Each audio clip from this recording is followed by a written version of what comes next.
Hi everyone, my name is Quincy Copeland and the very soon to be Dr. Copeland. In a couple months, I'm going to graduate from medical school here in Toledo, and then I'll be working as an emergency room doctor. So, as an ER doctor, we handle all sorts of cases, even the most basic ones like people who come in with complaining of the flu, all the way to heart attacks or even bad car accidents and stuff like that. So, I'm also in the Army. So after medical school, I will be serving just part time in the reserves as an Army physician. So I can deploy overseas during war times, and I can also be stationed here at home, just treating our own soldiers. But I will admit, I did not always want to become a doctor. I actually started out as a firefighter and paramedic here in Toledo.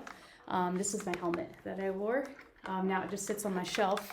But as a firefighter, I rode on the fire engine in the ladder truck. We responded to a bunch of fires all across the city.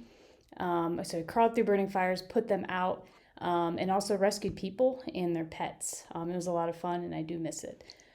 However, today I decided to become a doctor just because first of all, I love helping people, but I also really love science, and I wanted to delve into that further. So in the case of being a firefighter, what I loved about that is that science was all over in firefighting. Like, for example, we had to learn the conditions that would create a flashover, which is a very deadly situation in a house fire that occurs when a room is super, super hot, so like 1,000 degrees Fahrenheit, and if somebody opens a door, introduces a bunch of oxygen, the room will actually ignite into flames, and that is a condition that could lead to really serious injuries and deaths in firefighters. So it's important to, as a firefighter, know the science behind that. So while working as a firefighter, I had to take what we call pre-medical studies, which involved taking classes for 4 years. That was in chemistry and biology and physics and English and math and a bunch of courses like that. It was a lot of work, but it was pretty interesting. After all these basic science courses, I was actually accepted into medical school, which is another 4 years of school, but it's a lot more targeted towards medicine. So we learn how to treat disorders like asthma and heart attacks that can happen. You learn how to deliver babies, and in some cases, you learn how to perform surgery as well. The cool thing about my new career as a doctor is that because all this work that I put in, it opens doors for a lot of opportunities. So I could, if I wanted to, fly in helicopters and transport patients, across states even. Or I could work for NASA as a researcher or a scientist. I could even work in other countries and help people with medical conditions who don't have access to hospitals like we do here in the States. So advice that I would give to you as young women pursuing a career in science is that don't let anybody or even yourself tell you that there are limits on what you can do.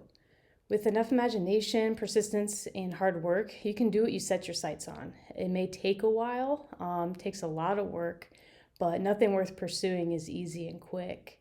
And this is the same advice that I would tell my 18-year-old self. I grew up in a very small town. I didn't have a lot of educational resources. I also didn't have any family members who were doctors or scientists, so I never imagined that even one day that I could become a doctor.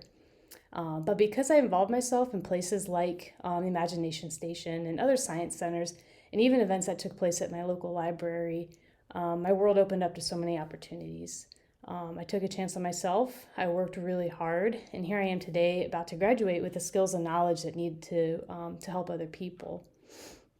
If I didn't become a firefighter turned doctor, I imagine that I would probably still go into some other science type field or engineering and probably work for NASA, designing a spacecraft for missions to space. There's a lot of opportunities for that now, which leads me to express how important it is to go to places like the Imagination Station.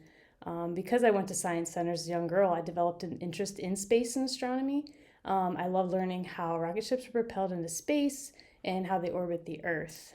So with that, it led me to where I am today, which I actually am working on a project with NASA, helping them develop a database for medical conditions for the mission to Mars that is upcoming here probably within the next decade or so.